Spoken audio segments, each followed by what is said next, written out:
మనం cholesterol blood test చేసుకునేప్పుడు ఎప్పుడు కూడా చాలా మంది బ్యాడ్ కొలెస్ట్రాల్ ఒకటి, టోటల్ కొలెస్ట్రాల్ ఒకటి చేర్చుకొని బాగానే ఉంది అనుకుంటూ ఉంటాం.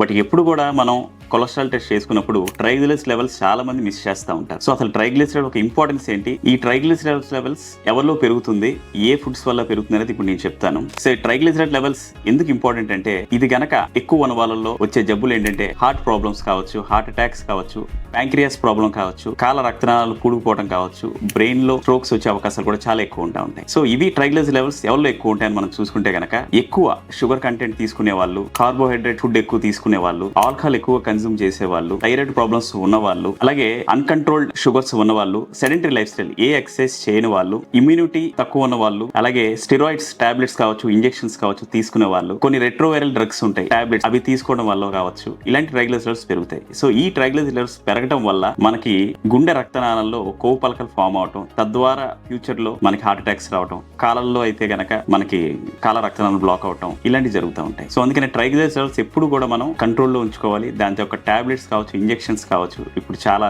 టైప్స్ ఆఫ్ డ్రగ్స్ వచ్చాయి, టాబ్లెట్స్ వచ్చాయి. సో దట్ మనం అవి యూజ్ చేయడం వల్ల ట్రైగ్లిసరైడ్ లెవెల్స్ మనం కంట్రోల్లో ఉంచుకోవచ్చు.